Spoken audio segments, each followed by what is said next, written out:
Hi friends, இன்றைக்கி சூடான இட்லி கூட நல்லா கம கமன்னு வாசனையாக அட்டகாசமான சுவையில் இருக்க இட்லி பொடி தான் எப்படி செய்கிறதுன்னு பார்க்க போகிறோம். இதை நீங்கள் சூடான இட்லி கூட நல்லெண்ணெய் அப்படி இல்லைன்னா நெய் சேர்த்து இந்த இட்லி பொடியை சாப்பிட்டு பாருங்கள். அப்படி ஒரு அட்டகாசமான சுவையில் இருக்கும். இதில் நம்ம சத்து நிறைந்த பொருட்கள் தான் போட்டிருக்கோம். வீடியோவை ஃபுல்லாக பாருங்கள். டிப்ஸ் அண்ட் ட்ரிக்ஸ்லாம் சொல்லியிருக்கோம். வீடியோவை பிடிச்சிருந்தா லைக் பண்ணுங்கள். மறக்காமல் சேனலை சப்ஸ்கிரைப் பண்ணுங்கள்.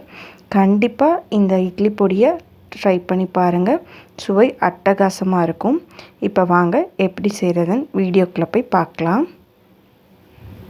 இது நம்மளுக்கு நல்லா வாசனையாகவும் இருக்கும். இதை நீங்கள் நெய் கூட வச்சு சாப்பிடலாம். சூடாக இந்த மாதிரியான இட்லி நல்லா சாஃப்டாக எப்படி செய்கிறதுன்னு வீடியோ போட்டிருக்கோம். லிங்க் தரேன், செக் பண்ணி பாருங்கள். இப்போ வாங்க எப்படி செய்கிறதுன்னு பார்க்கலாம். இங்கே நான் இந்த மாதிரி ஒரு கடாய் எடுத்திருக்கேன். இதில் ஃபஸ்ட்டு கருப்பு எள்ளு சேர்த்துக்கலாம். இந்த கருப்பு எள்ளு நல்லா இட்லிக்கு சுவையை கொடுக்கும். இதில் நிறைய சத்துக்கள் நம்மளுக்கு இருக்குது. கால்சியம்லேருந்து எல்லா சத்துமே இதில் நிறைய இருக்குது. இந்த கருப்பு எள்ளு சேர்க்குறதால நம்மளுக்கு பொடி நல்லா வாசனையாகவும் இருக்கும். அதே சமயம் சுவையும் நம்மளுக்கு கூட்டி கொடுக்கும். இதை நம்ம இந்த மாதிரி பொன்னிறமாக வறுத்தெடுத்துக்கணும். அடுப்பை மீடியம் ஃப்ளேமில் வச்சுக்கோங்க. வச்சு இந்த மாதிரி வறுத்தெடுத்துக்கலாம். இந்த மாதிரி நல்லா நம்மளுக்கு வெடிச்சு வரும், சவுண்டு கேட்கும். அப்போ அடுப்பை ஆஃப் பண்ணி இந்த மாதிரி ஒரு பிளேட்டில் சேர்த்துக்கோங்க. சேர்த்து நல்லா ஆற வச்சுக்கலாம். அடுத்து நம்ம எடுத்திருக்க பொருள் உளுந்து. இதை நீங்கள் கருப்பு உளுந்தும் சேர்த்துக்கலாம், வெள்ளை உளுந்தும் சேர்த்துக்கலாம். அது உங்களுடைய விருப்பம்தான். இந்த மாதிரி உருட்டு உளுந்தாக நல்லா சேர்த்துக்கோங்க. இப்போ நம்ம உளுந்தை சேர்த்து நல்லா வறுத்தெடுத்துக்கலாம். அரை கிளாஸ் அளவு எள்ளு சேர்த்தேன். 2 கிளாஸ் அளவு உளுந்து சேர்த்துருக்கேன். இப்போ இதை நம்ம நல்லா வறுத்து இதுவும் நம்மளுக்கு பொன்னிறம் ஆனோன்னு ஒரு பிளேட்டில் மாற்றி நல்லா ஆற விட்டுக்கலாம். எள்ளு கூட இந்த உளுந்தையும் சேர்த்து நல்லா ஆற விட்டுடலாம். இங்கே பார்த்திங்கன்னா நம்மளுக்கு அதோட நிறம் கொஞ்சம் மாறி இருக்குது, கோல்டன் கலரில் வந்திருக்கு. இதுதான் சரியான பதம். அடுத்து கடலைப்பருப்பு எடுத்துக்கலாம்.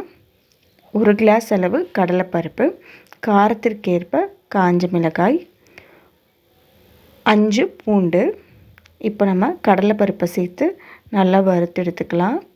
இதை பொன்னிறம் ஆகிற அளவு நல்லா வறுத்தெடுத்துக்கோங்க. இது 1 கிளாஸ் அளவு தான். நல்லா இந்த மாதிரி வறுத்தெடுத்துக்கோங்க. அடுப்பை மீடியம் ஃப்ளேமில் வச்சு தான் வறுத்தெடுக்கணும். அப்போ தான் நம்மளுக்கு நிறம் பொன்னிறமாக கிடைக்கும். நல்லா வெந்தும் வரும். அதே கடாயிலே பூண்டை இந்த மாதிரி தட்டி சேர்த்துக்கலாம். இதே மாதிரி தோலோடு சேர்த்துக்கோங்க. இப்போ இதையும் நல்லா பொன்னிறம் ஆகிற அளவு வறுத்தெடுத்துக்கலாம். அதே கடாயிலே காய்ஞ்ச மிளகாய் சேர்த்துக்கலாம். சேர்த்து அதையும் நல்லா இந்த மாதிரி வறுத்தெடுத்துக்கோங்க. அடுத்து கறிவேப்பிலை நல்லா 2 கைப்பிடி அளவு சேர்த்துக்கோங்க. எவ்வளோ வேணுமோ அந்தளவுக்கு நீங்கள் தாராளமாக சேர்த்துக்கலாம். இது எல்லாத்தையுமே கொஞ்சம் கூட எண்ணெயே சேர்க்காமல் நல்லா இந்த மாதிரி ட்ரை ரோஸ்ட் பண்ணி எடுக்கணும். அப்போ தான் நம்மளுக்கு ரொம்ப மாதம் வரையும் கெட்டு போகாமல் இருக்கும், எண்ணெய் சிக்கல் வாடை இல்லாமல் இருக்கும். இப்போது இது எல்லாத்தையும் நல்லா வறுத்தாச்சு. இது கூட கொஞ்சமாக கல்லுப்பையும் கட்டி பெருங்காயத்தையும் வறுத்தெடுத்துக்கோங்க.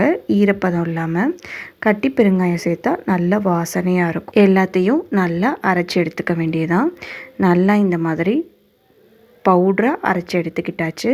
அவ்வளோதான். நல்லா வாசனையாக கம கமன்னு நறுமணமாக இருக்கும் இந்த இட்லி பொடி. இதில் கருப்பு எள்ளு உளுந்துன்னு எல்லாமே சத்துக்கள் நிறைந்தது தான்.